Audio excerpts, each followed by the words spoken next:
আমাদের অনন্য স্টোরি সকল প্রকার পার্ট গল্প দেখতে আমাদের চ্যানেলটি সাবস্ক্রাইব করে পাশে থাকা বেল আইকনটিতে ক্লিক করে অল নোটিফিকেশন অন করে দিন। এজন্য আমি সকাল থেকে ডেকে চলেছিলাম, আরো ঘুমিয়ে নেই। দেরি হয়ে গিয়েছে অনেক। আমাকে কেমন লাগছে? ভালো। শুধু ভালো? রেবেকা ভ্রুজোড়া কুঞ্চিত করে শুধালো। তাহলে কি বলবো আর? বেলি জানে তার মা অনেক কিছু বলতে সক্ষম, কিন্তু সন্তানের প্রশংসাতে সে ছোট ছোট শব্দ বা বাক্য ব্যবহার করে। হাতের মধ্যে সাদা চুড়িগুলো পরতে গেলে বেলি খেয়াল করলো সেগুলো হাতে ছোট হচ্ছে। হতাশ সুরে বলল, এগুলো তো অনেক বেশি ছোট হয়ে গেল। কাল কেনার সময় বুঝিনি, হাতটা খালি রাখতে হবে এখন। অন্য চুড়ি নেই? শশীর থেকে চেয়ে নে। আপুরগুলো বড় হবে। থাক, এভাবে চলে যাব। আমাকে কিছু টাকা দাও তো, হাত একেবারে খালি হয়ে গিয়েছে। অনিলের কাছে চাকরিটাতে কিন্তু বেশ সুবিধা ছিল। হ্যাঁ মা, তুমি চিনো না, উনি অনেক শয়তান। চরিত্রে দোষ আছে। নেই। নিজের এই জবাবে বেলি অবাক হলো। সে নিজেই তো অনলকে সারাদিন চরিত্রহীন বলে, তাহলে মায়ের সামনে কেন বলতে পারলো না? বেলি ভাবনাটা দ্রুত মাথা থেকে সরিয়ে দিল। শশীর সঙ্গে বিয়েটা হলে ভালো হতো, কিন্তু না করে দিল। আমি এখন বের হচ্ছি মা। কয়েকটা ছবি তুলে রাখিস নিজের। বেলি বের হয়ে গেল দ্রুত। যদি জ্যাম লাগে রাস্তায় তাহলে অনেক দেরি হয়ে যাবে যেতে। হঠাৎ আজ মনটা বেশ ভালো। সদর দরজায় দাঁড়িয়ে অনলের বাসার পানে তাকালো। এটা সে কেন করলো? হাতটা খালি কেন? পুরুষালী কণ্ঠে চমকে উঠেছিল বেলি। সে দ্রুত পেছনে ফিরে তাকালো। অনল পকেটে হাত রেখে দাঁড়িয়ে আছে। কালো রঙের শার্টটাতে বেশ সুন্দর লাগছে। বেলি মাঝে মধ্যে বিভ্রান্ত হয়, এত সুন্দর পুরুষটা তাকে কিভাবে ভালোবাসার কথা বলে। আপনি এখানে কেন? বহিরাগত প্রবেশ নিষেধ ছিল। তোমার ডিপার্টমেন্টের এক স্যার আমার ঘনিষ্ঠ মানুষ, ওনার সুবাদে এসেছি। ধারণা ছিল তুমি শাড়ি পরবে, দেখার লোভ সামলাতে পারিনি। আপনি ভীষণ ঢং করেন অনল। আশেপাশে তাকালো বেলি। কাউকে না দেখতে পেয়ে স্বস্তি বোধ করলো। একটু পর প্রোগ্রাম শুরু হবে। ফাঁকা করিডোরে সে নিজেকে একটু প্রস্তুত করে নিচ্ছিল। চলে যেতে নিবে তখন অনল হাতখানা ধরলো। কি চাই? তোমাকে। তবে আপাতত হাতটা দিলে হবে। কিছু বোঝার আগে অনল পকেট থেকে একটা বাক্স বের করলো। এক হাতটা ধরে রেখেছে এখনো। কৌতূহলী বেলি সেদিকে তাকিয়ে আছে। চমৎকার দুটো চুড়ি বের করলো অনল, সাদা রঙের পাথর বসানো। অতি সন্তর্পণে অনল হাতখানাতে ঢুকিয়ে দিল। বেশ সুন্দর দেখাচ্ছে, যেন বেলির জন্যই বানানো। বহুদিন আগে কানাডা থেকে কিনেছিলাম তোমার জন্য, আজ উপলক্ষ পেয়ে গেলাম। শিমিলার মা আর রাহিমার কাছেও আছে। হতভম্ব বেলি হাতখানা নেড়ে চেড়ে দেখতে লাগলো। আমাকে কেন? উত্তর তোমার জানা, আমার ললিতা। আমি নিতে পারবো না। চুড়িগুলো খোলার চেষ্টা করলো বেলি, কিন্তু আশ্চর্য, সে পারছে না। হঠাৎ খেয়াল করলো চুড়িগুলো এক বিশেষ কায়দায় বানানো। ঢোকানো গেলেও বের করতে গেলে হাতে ব্যথা লাগছে। এটা খুলবো কিভাবে? অনলের চোখে মুখে কুটিল হাসি ফুটে উঠল। মেয়েটার মাথায় হাত বুলিয়ে বলল, আমি জানি তুমি কত শয়তান, এজন্য এভাবে তৈরি করা। যাই হোক, বেস্ট অফ লাক। কানে ফুল থাকলে বেশি সুন্দর লাগবে, আর অন্য ছেলে তা দেখলে আমার ভীষণ লাগবে। দেখেন, আপনি যদি ভেবে থাকেন যে আমি আপনাকে ভালোবাসবো, তাহলে সেই চিন্তা বাদ দেন। স্বপ্নেও আপনি আমাকে পাবেন না। এত বড় কথায় অনলের মুখ ভঙ্গিমার কোনো পরিবর্তন হলো না। সে হেসে নিজের মুখটা বেলির কানের কাছে নিয়ে এলো। এত সন্নিকটে পুরুষটি আসায় হৃদয়ে মৃদু কম্পন বোধ হলো মেয়েটার। অনল অস্পষ্ট সুরে বলল, আমার স্বপ্নই তো তুমি, আমার ললিতা। এই লোকটা অনেকক্ষণ ধরে তোর দিকে তাকিয়ে আছে বেলি, চেনা জানা আছে নাকি? বান্ধবীর কথায় বেলি কোনা চোখে তাকালো সামনে। অনল এক ধ্যানে তার দিকে তাকিয়ে আছে, চোখে তার অন্যরকম মুগ্ধতা। বেলির কেন যেন বিষয়টি অনেক ভালো অনুভব এনে দিচ্ছে মনে। আমার প্রতিবেশী। তোকে কি পছন্দ করে? তেমন কিছু না, বেশি কথা বলবি না। নূপুর অসহিষ্ণু দৃষ্টিতে স্বীয় বান্ধবীর মুখের ভাব অনুধাবন করতে ব্যস্ত। জীবনে অনেক পুরুষের সাথে মেলামেশা করার দরুন এক ধরনের বিশেষ গুণ রপ্ত করেছে সে। যে কোনো পুরুষের চোখের পানে তাকিয়ে বলে দিতে পারে সে কোন মেয়ের প্রতি কি অনুভব করে। কেউ মিথ্যা বলে লাভ নেই। তোর হালকা লজ্জা পাওয়ার ভঙ্গিমা সব সত্য বলে দিচ্ছে। কিন্তু তোকে নোয়েল অনেক পছন্দ করে। ছেলেটাকে নিরাশ করিস না। নোয়েল এখানে কোথা থেকে এলো? তাছাড়া ডিপার্টমেন্টের সব থেকে মেধাবী ছাত্র কখনো আমাকে ঠিকঠাক নোটিশ করেছে কিনা সেই বিষয়ে সন্দেহ আছে। তুই কি অন্ধ বেলি? কারো ভালোবাসা চোখে দেখিস না? অবাক হয়ে নূপুর শুধালো, পুনরায় বাক্যের সঙ্গে সংযোগ করে বলল, আমি জানতাম মেয়েদের সেন্স এইসব বিষয়ে অনেক প্রখর হয়। এদিক থেকে দেখা যাচ্ছে তোর একদম নেই। দেখ, আমি কোনো ছেলেকে ওভাবে দেখি না। আমার জীবনে অতীত আছে একটা, সেখান থেকে এখনো বের হতে পারিনি। আদৌ চেষ্টা করিস? অবশ্যই করি, তবে ঘটনা সবে মাত্র কয়েক বছর। এখনই যদি আমি অন্য কোনো ছেলেকে পছন্দ করা শুরু করি তাহলে মানুষ আমাকে কি বলবে? তারা সব জানে না একদিক থেকে রামিম তোকে চিট করেছিল। এটাই মুখ্য কারণ। আমি পুনরায় ধোকা পেতে ভয় পাই। একটু আগে জিজ্ঞেস করলি না যে ওই ছেলেটাকে আমি চিনি কিনা? জি, খুব ভালোভাবে চিনি। আমার প্রেমে মত্ত থাকা একজন পাগল প্রেমিক, কিন্তু ওনার ব্যাপারে আমি অনেক কিছু শুনেছি। ভয় হয় পুনরায় ধোকা খাওয়ার জন্য। হারানোর কষ্ট অনেক বেশি ব্যথা দেয়। বেলির দৃষ্টি অশ্রুপূর্ণ হয়ে উঠল। যখন শুনেছিল রামিম বিয়ে করেছে তখনকার বিভৎস অনুভূতিটা মনের ভেতর মাথা নাড়া দিয়ে উঠল। নূপুর তার কাঁধে হাত রেখে বলল, সেক্ষেত্রে তোকে পরামর্শ দিব, নোয়েলকে একবার সুযোগ দে। ছেলেটা ভদ্র, তাছাড়া এত পড়াশোনা করা ছেলেরা চিট করে না। ভুল। চিট করতে মেধাবী অথবা গরু হতে হয় না। অবৈধ কাম বাসনা তৈরি হলেই সে চিট করে, ছেলে বা মেয়ে যেই হোক। আমি অনলের ব্যাপারে এজন্য নির্বিকার। বুঝতে পারি তার ছটপট করা। ললিতা বলে আকুল আবেদনগুলো, তবে আমার মন মানে না। থাক, এখন কেঁদে দিবি। ওদের পারফরমেন্স শেষ হয়ে যাবে, স্টেজে উঠতে হবে। গলা পরিষ্কার কর। চোখের কার্নিশে টিস্যু চেপে ধরে অশ্রুকণা মুছে স্টেজে এসে পুনরায় উপস্থাপনায় মন দিল বেলি। তার কণ্ঠস্বরের পরিবর্তন অন্য কেউ অনুধাবন না করতে পারলেও অনল কিন্তু পারল। তার মনে প্রশ্ন উত্থাপিত হলো কিছু। তখন কাঁদছিলে কেন? অনলের কণ্ঠে খুব ভালোভাবে চিনে গিয়েছে বেলি। ব্যাগের ভেতর কিছু খুঁজতে খুঁজতে বলল, আমি কাঁদছিলাম তা বুঝলেন কিভাবে? এটাকে বলে মনের কানেকশন। তেল দিচ্ছেন? হতাশ কণ্ঠে অনল বলল, তুমি কেমন যেন সত্য বলতে, নাকি রামিম তোমার মধ্যে থাকা সব ভালোবাসা নিয়ে চলে গিয়েছে বুঝি না? বাই দ্য ওয়ে, একটা নিউজ দেওয়ার ছিল তোমাকে। কি? গাড়িতে বসো, এরপর বলছি। না, বলার হলে বলবেন, তা না হয় আমি চলে যাচ্ছি। এখন সন্ধ্যা 7টা বাজে। আমার সাথে যাওয়া বেশি সেফ তোমার জন্য। কি বলতে চান জলদি বলুন। গাড়িতে বসবে না তো? না। তাহলে আমিও বলবো না যে তোমার বাবা আমাকে কি বলেছে। থমকে গেল বেলি, পাশ ফিরে বলল, বাবা কি বলেছে মানে? তিনি আমাদের ভালোবাসার কথা জেনে গিয়েছে। ইস, বলুন আপনি বাবাকে সব বলে দিয়েছেন? ওই যে গাড়ি। আর তুমি জানো ললিতা, আমি যা বলি ঠিক সেটাই করি। বিরক্ত অনুভূতি প্রকাশ করে গাড়ির দিকে এগিয়ে চলল বেলি। দরজা খুলে ভেতরে প্রবেশ করলো। আশেপাশে তাকিয়ে দেখলো কেউ তাদের খেয়াল করছে কিনা।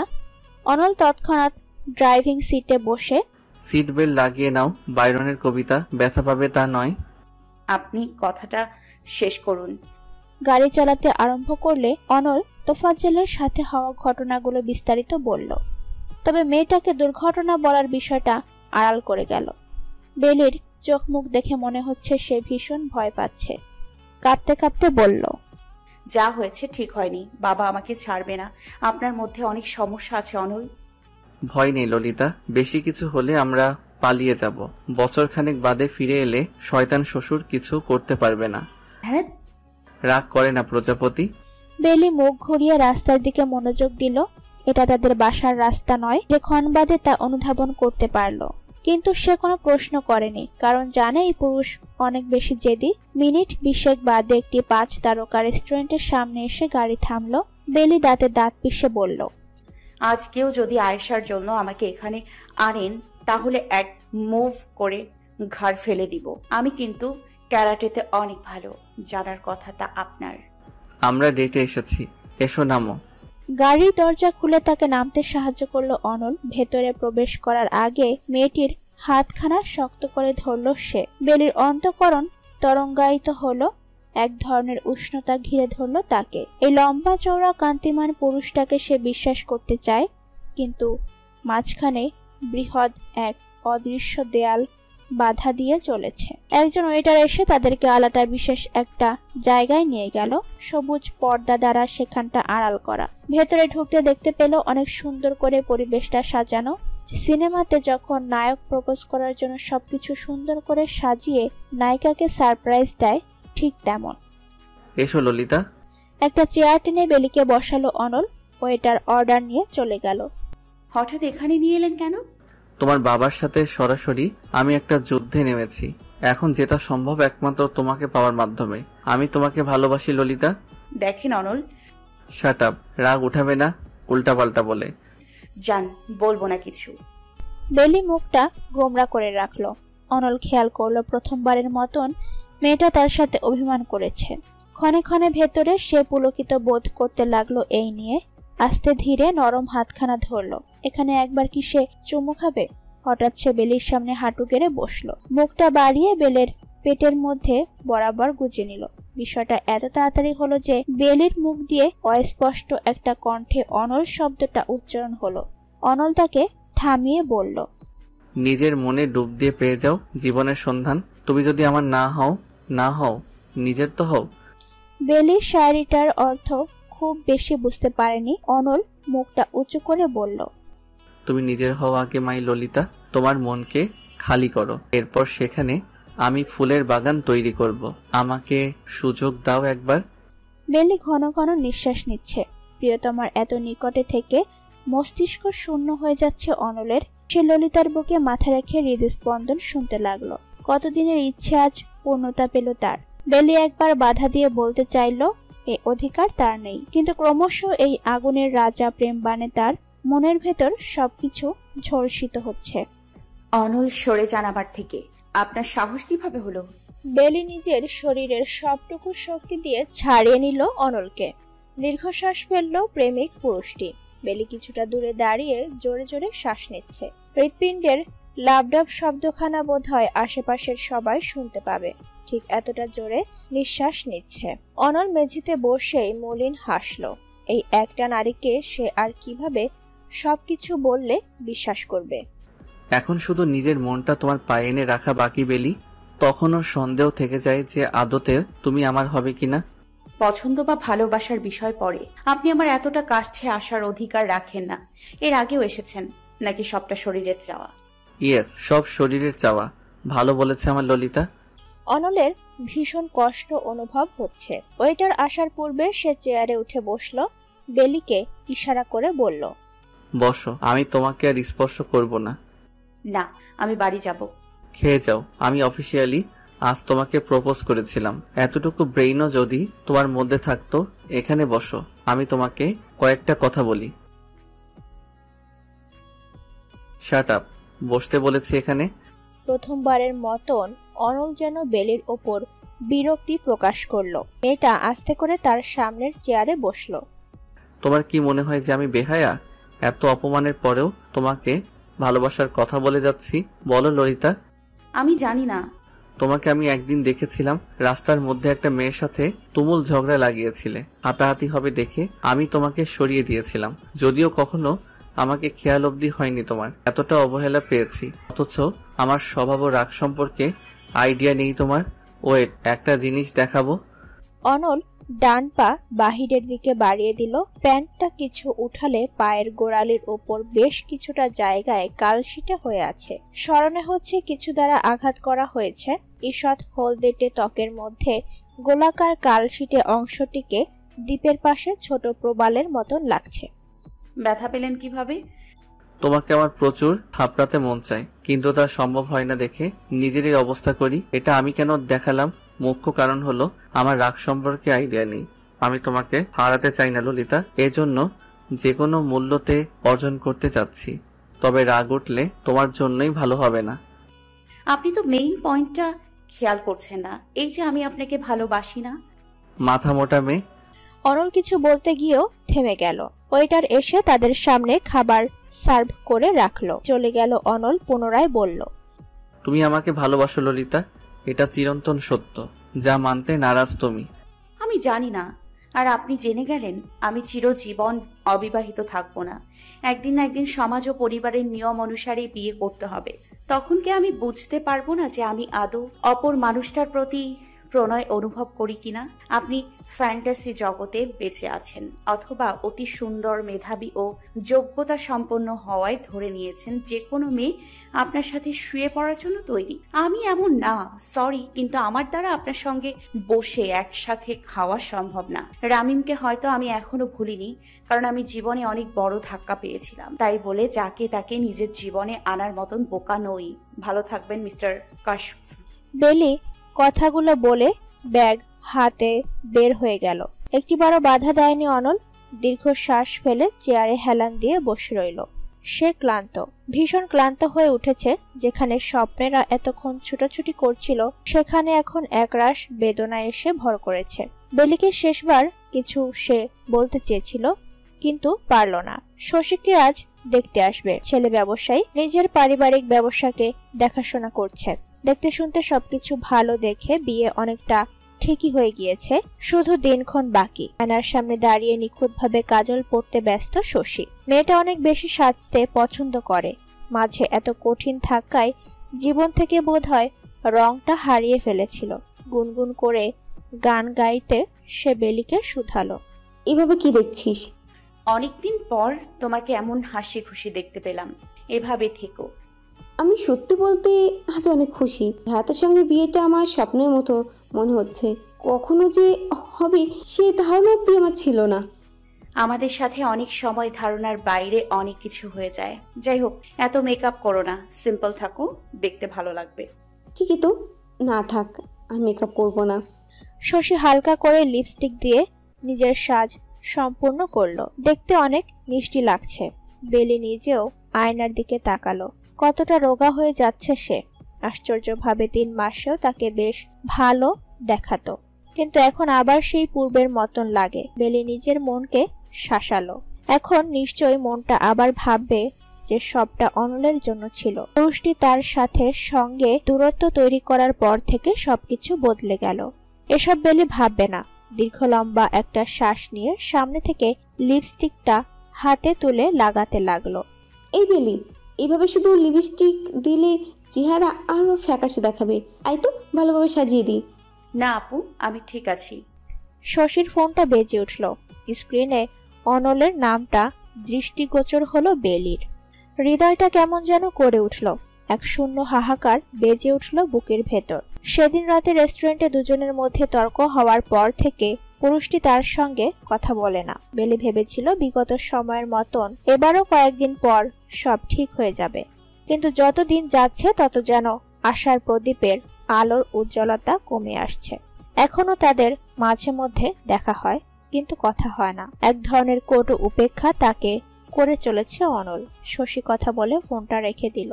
বেলি উৎসুক হয়ে শুধালো, কি বললো? অভিনন্দন জানালো। রাত নাকি ওকে বলেছে আজ একেবারে আংটি পরিয়ে যাবে। রাহাত ভাইকে সে কিভাবে চেনে?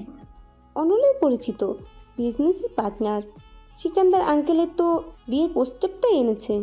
ও, জানতাম না। উপন্যাস পড়তে পড়তে বাইরের জগতে নিয়ে কিছু জানিস নাকি? আয় সাজিয়ে দি। না আপু থাক, আমি লিপস্টিকটাও মুছে নিব। তুমি থাকো, আসছি আমি। কোনোভাবে পালিয়ে নিজের রুমে চলে এলো বেলি। শরীরটা ঈষৎ তরঙ্গায়িত হচ্ছে তার। বিছানাতে শুয়ে পড়ল, দৃষ্টি সিলিং এর ওপর। আচ্ছা, সে কি চাচ্ছে সত্য বলতে? অনলকে সে বিশ্বাস করতে পারছে না। তবে এই খারাপ লাগা কেন? বেলির অনেক অভিমান হলো হঠাৎ অনলের ওপর। নেত্রপল্লব শক্ত করে বন্ধ করে ফেলল। অকস্মাৎ কারো নিঃশ্বাসের উষ্ণতা টের পেল। ধীরে চোখ খুলতেই চমকে উঠল। অনল তার উপর আচ্ছ অবস্থাতে আছে। অধর যুগলে চিরপরিচিত হাসি। আপনি এখানে কিভাবে এলেন? বেলিকে থামিয়ে দিল অনল। পুরুষটির চাহনি মাদকাময়। তীব্র সুগন্ধ এসে ঠেকল বেলির নাকে। ধীরে ধীরে বেলির ঠোঁটের উপর নিজের পুরো ঠোঁট দ্বারা চেপে ধরল। এ যেন মধুর সুরা পান করার সব থেকে সঠিক পন্থা। অনলের হাতখানা অবাধ্য হয়ে বেলির পেটে বিচরণ করতে লাগলো। অবশ্যই মেয়েটা শুয়ে রইল বিছানায়। আজ সব শেষ করার দিন, নাকি পুরনো ভেঙে নতুন কিছু তৈরি হবে? হতবিহ্বল বেলি চোখ বন্ধ করতেই এক ফোঁটা অশ্রু চোখের কার্নিশ ছুঁয়ে গড়িয়ে পড়ল। সে তৎক্ষণাৎ সম্বিত ফিরে পেল। উঠে বসলো তড়িৎ গতিতে। রুমের আশেপাশে তাকিয়ে অনলকে খোঁজার চেষ্টা করলো, কিন্তু কোথায় সেই পুরুষ যুবতীকে পাগল করা, কোথায় সেই অনন্য কৌশল? সব তাহলে মরীচিকা ছিল, নিজের করুণ কল্পনা ছিল। বেলি হাত দিয়ে নিজের মুখটা লুকিয়ে কান্নায় ভেঙে পড়ল। সে নিজের মনকে বোঝাবে কি করে? বেলি? বাহির থেকে কারো ডাকে চোখ মুখ মুছে নিল বেলি। মুখ বিবরে ঈষৎ হাসি ফোটাতে চেষ্টা করলো। একটু পরে পুরো একদল যুবতী ভেতরে প্রবেশ করলো। এরা সবাই বেলির কাজিন। আশ্চর্যভাবে এখন মেয়েটার ঠাওর হচ্ছে আজ মূলত তার বোনের বিয়ে। কিরে, তোকে এমন দেখাচ্ছে কেন? বড় বোনের বিয়ে আর সামান্য পরিমাণের সাজ নেই মুখে? বেলির খালাতো বোন কণিকা বিছানাতে বসতে বসতে বলল, সে শশীরও বড়, সবার মধ্যে গ্রহণযোগ্যতা বেশি। আপু, আমি সেজেছিলাম, কিন্তু ভালো লাগে না। কেন, বয়ফ্রেন্ড মানা করেছে? অধিকাংশ যুবতী মেয়ের সাজতে তখনই ভালো লাগে না যখন বয়ফ্রেন্ড মানা করে অথবা ব্রেকআপ হলে। তুই কোন পর্যায়ে রয়েছিস সেটা বল। বেলি স্মিত হেসে বলল, কোনোটাতেই নয়। তাহলে এভাবে থাকলে চলবে না। 1 মিনিট, তুই আজ শাড়ি পরবি। বেলির আলমারিতে সোজা হামলা চালালো কণিকা। খুঁজে খুঁজে লাল রঙের একটি শাড়ি বের করলো। বেলি জানতো কণিকা এই শাড়িটা বের করবে, কারণ বছর 2 আগে সেই গিফট করেছিল বেলিকে। কত যে এটা পরে ছবি দিতে বলেছিল। কণিকা বিজয়ের হাসি হেসে বলল, অবশেষে আজ আমার টাকা খরচের সার্থক হবে। বারে আপু, আমাকে একটা শাড়ি দিয়েছো, তাতে আবার টাকার কথা ভাবো? অবশ্যই, টাকার থেকে বড় আত্মীয় নেই। যা এখন দ্রুত ব্লাউজ পেটিকোট পরে আয়। সবার সামনে নয়। ওরা চলে যাবে। বেলি কথা না বাড়িয়ে চলে গেল ওয়াশরুমে। সে জানে কণিকাকে নিষেধ করে বিশেষ কোনো লাভ হবে না। চোখে মুখে পানি দিয়ে বেশ ভালোভাবে মুখটা পরিষ্কার করে নিল। ক্ষণিক পূর্বে দিবার স্বপ্নের রং এখনো তার শরীরের মধ্যে তরঙ্গের তৈরি করছে। সে জানে অনলকে ভাবা বন্ধ করতে হবে তার, কিন্তু মন যে নিরুপায়। বাহির থেকে কণিকার কণ্ঠ শুনতে পেয়ে দ্রুত কাজ শেষ করে বের হয়ে এলো। তাকে বেশ সুন্দর করে শাড়ি পরতে সাহায্য করলো কণিকা। স্লিম হয়ে থাকা চিকন পেটে দেখে বলল, খালু কি তোর খাওয়া দাওয়া বন্ধ করে দিয়েছে? এত চিকন কেন? জি না, তুমি বিয়ের আগে এর থেকে শুকনো ছিলে আপু। বাই দ্য ওয়ে, ছোটুন কোথায়? ওকে রেখে এসেছো? পাগল নাকি?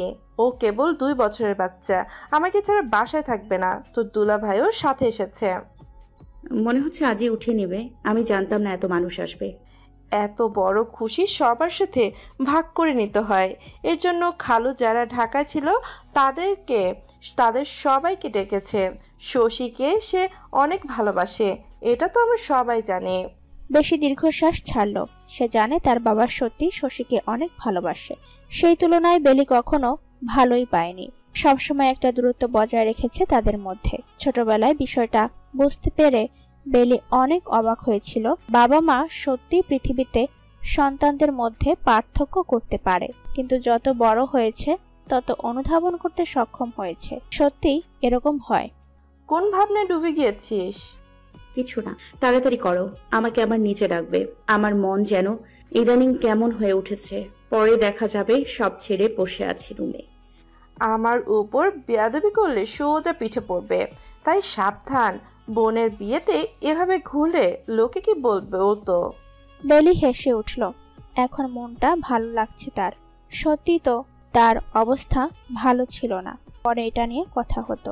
বেলি দ্রুত তৈরি হয়ে নিচে নেমে এলো। সব কাজিনের সঙ্গে নিজেও যোগ হয়ে উল্লাসে মেতে উঠল। দূর থেকে মেয়েকে হাসতে দেখে অনেকটা স্বস্তি পেল রেবেকা। তোফাজ্জল মুখ গোমড়া করে বসে রয়েছে। সে আজকে অনল ও সিকান্দারকে ডেকেছিল অনুষ্ঠানে, অনেকটা কৃতজ্ঞতা বোধ থেকে। শশীর এই বিয়েটা সিকান্দারের মাধ্যমে এসেছিল। তোফাজ্জল জানে কখন নিজের ইগো থামাতে হয়।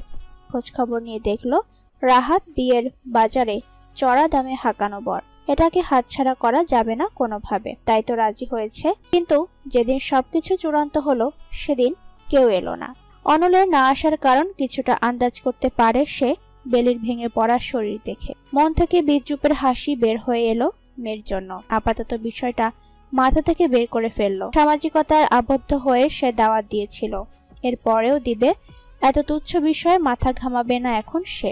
রাহাতদের যাওয়ার সময় হয়েছে, শশী অনেকক্ষণ যাবৎ হাতে উজ্জ্বল হয়ে থাকা আংটিটা ঘুরিয়ে ফিরিয়ে দেখছে। পাশ থেকে ধীর কণ্ঠে রাহাত বলল, পছন্দ হয়নি? অনেক পছন্দ হয়েছে, ধন্যবাদ তোমাকে। মা নিজে এটা গিয়ে কিনেছে। আমি অবশ্য অন্যটা বলেছিলাম, কিন্তু এখন দেখছি এটাই তোমার হাতে বেশি সুন্দর লাগছে। তুমি মানুষটা সুন্দর শশী। রাহাতের কথায় শশী লাজুক ভঙ্গিতে হাসল। দূর হতে এই দৃশ্যটা দেখে বেলির মনে একটা প্রশ্ন উত্থিত হলো, কত সহজে মানুষ অতীত ভুলে ভবিষ্যতের দিকে পা বাড়ায়। শশী তো ফাহিমের জন্য কম কষ্ট পায়নি, কিন্তু আজ রাহাতের পাশে মনে হচ্ছে এই মানুষটাকে ছাড়া পৃথিবীর আর কাউকে কখনো সে ভালোবাসি বলেনি। বেলি, এদিকে এসো তো। রাহাতের ডাকে সেদিকে এগিয়ে গেল বেলি। পাশে বসিয়ে বিভিন্ন জিনিস জিজ্ঞেস করতে লাগলো। সিয়ামের পর যে আরো একটা বড় ভাই বেলির হতে চলেছে এ বিষয়ে কোনো সন্দেহ নেই। সব কাজ শেষে এবার রাহাতদের ফেরার পালা। শশীবাদে আর সবাই তাদের বাহির অব্দি ছেড়ে দিতে গেল। এটার সামনে যখন রাহাত গাড়িতে উঠবে ঠিক তখন পরিচিত একটা গাড়ি থামতে দেখলো বেলি। সেখান থেকে উজ্জ্বলতা ছড়িয়ে প্রভাকর বেশে অনল নেমে এলো। ফর্মাল স্যুটে লোকটাকে ভালো লাগে। হঠাৎ করে তার বুকের মধ্যেখানে চঞ্চলতা তৈরি হলো। অনল হাসি মুখে এগিয়ে এসে রাহাতের সাথে হ্যান্ডশেক করলো। দীর্ঘদিনের পরিচয়ে বেলি এই প্রথম খেয়াল করলো অনলের হাসির নিজস্ব রূপ আছে, যেভাবে অন্য কাউকে হাসতে দেখেনি সে। পুরুষটার থেকে চোখ সরিয়ে গিয়ে গাড়ির ভেতর পড়লো। আয়েশা বসে আছে। বেলির মনে হলো তার গা একেবারে 100 ডিগ্রি সেলসিয়াসে উষ্ণ হয়ে গিয়েছে। এত রাগ উঠলো কেন তার? ভ্রুকুচকে অনলের পানে তাকিয়ে রইল সে। রাহাতের সাথে কথা শেষ করে একবার অবশ্য মেয়েটার পানে সে তাকিয়েছিল। ধীরে ধীরে সবাই চলে গেলে গেটের কাছে সব ফাঁকা হয়ে গেল। বেলির ভেতরে যেতে মন চাচ্ছে না। বাগানের দোলনায় বসে রইল। ফোনটা হাতেই ছিল তার। সেখানে স্ক্রিনে জ্বলে উঠল, বাহিরে এসো। অনলের এই দুটো শব্দতে অভিমান আরো বাড়লো মেয়েটার। সে একবার সিদ্ধান্ত নিল যাবে না, কিন্তু পরক্ষণেই সেই চিন্তা বাদ দিয়ে বাহিরের দিকে পা বাড়ালো। কংক্রিটের রাস্তাতে পা রাখতেই কেউ তাকে টেনে আড়ালে নিল। দেয়ালে ঠেস করে দাঁড়া করিয়ে নিজেই সরে গেল। অন্ধকারে অবয়ব দেখে অনুমান করা যায় এটা অনল। দুটো জিনিস মনে রাখবে মেয়ে, আপন ভাই ব্যতীত কাজিনদের হাত ধরে ছাদে লাফালাফি করতে হয় না। দ্বিতীয়ত, জানালার কাছাকাছি এসে শাড়ি পরতে হয় না। এটা লাইফে শিক্ষা হিসেবে নিবে। অনলের কথার সঙ্গে আশেপাশের ধোঁয়া ছড়িয়ে পড়ছে। বেলি বুঝতে পারলো পুরুষটার হাতে ভেপ রয়েছে। রাগ নিয়ে শুধালো, আপনি আমাকে দ্বিতীয়টা নিয়ে শিক্ষা না দিলেও চলবে। প্রথমত, পুরো দমে ব্লাউজ সব ঢেকে রেখেছিল। দ্বিতীয়ত, ওড়না ছিল সাথে। আমাকে সত্য বলেন, আপনার আয়েশার সাথে কি চলছে? ওকে, আর ইউ জেলাস মাই ললিতা? আপনি দুনিয়ার সব মেয়েদের সাথে রিলেশন করুন, আই ডোন্ট কেয়ার। সেখানে আবার জেলাস হওয়ার কথা বলেন? হাস্যকর কথাবার্তা মিস্টার অনল। কথাগুলো উচ্চারণ করতে গিয়ে বেলির কণ্ঠ কেঁপে উঠল, যেন সুগঠিত এক মিথ্যাকে আড়াল করার চেষ্টা। অনল অবশ্য কোনো শব্দ ব্যয় করল না, নিজ ছন্দে ধোঁয়া গ্রহণ করতে ব্যস্ত। বেলি পুনরায় কেসে বলল, আয়েশা আপনার সাথে কি করছিল তখন? সত্যি রিলেশনে গেলেন? মেয়েটা ভালো না তো? আমিও তো খারাপ, ব্যাড বয়, চরিত্রে ঠিক নেই। তোমার কনসার্ন দেখানোর দরকার নেই। এভাবে বলতে পারলেন? আরো কঠোরভাবে বলা উচিত। বেলি দীর্ঘশ্বাস ফেলল। অকস্মাৎ বুকের ভেতর থেকে সব গোপন জায়গায় শূন্যতা তৈরি হলো। সে ফিসফিস করে বলল, ঠিক আছে, আমি তাহলে চলে যাচ্ছি। ওকে। অনল তৎক্ষণাৎ গেটের দিকে পা বাড়ালো। বেলি অবাক হয়ে সেদিকে তাকিয়ে রইল। যদিও এত অবহেলার বিষয়টা অন্তত স্বাভাবিক, কিন্তু মেয়েটার মানতে কষ্ট হচ্ছে। নিজেকে একটু বিন্যস্ত করে বাড়ির ভেতর চলে গেল। অনল সদর দরজায় পা রাখতেই দুপাশ থেকে দুটো হাত এসে তার পথ আটকে দিল।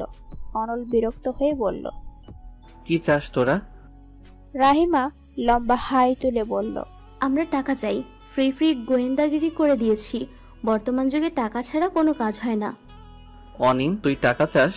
ভাইয়ের চাহনিতে অনিম বিভ্রান্ত হলো। রাহিমা অবশ্য আড়ালে চোখ রাঙিয়েছে, যেন তার বিরোধিতা না করে। অনল বাসায় না থাকলে এই দুজনই বেলির ওপর নজরদারি রাখে। আজকের দুটো ঘটনাও এদের দেখা। অনিম ছাদ থেকে দেখেছিল, আর রাহিমা জানালায় দাঁড়িয়ে। যদিও এই কাজ করার জন্য তাদের কেউ বলেনি, অনল ছোট ভাইয়ের মনের কথা বুঝতে পেরে বলল, তোরা ছোট মানুষ, হিসেব করে টাকা দিতে হবে। আগে বল কি করবি, সর এখন। অনল এসে সোফায় বসে পড়ল। গলায় ঝোলানো টাইটি খানিকটা ঢিলে করে দিল। রাহিমা তার পাশে এসে বসলো। বাহ রে, তোমার এত বড় উপকার করে দিলাম, আর তাছাড়া এতদিন পর নিজের ললিতার সাথে কথা বলতে পেরেছো। আমাদের দুজনকে 10,000 টাকা তো দিতে পারো।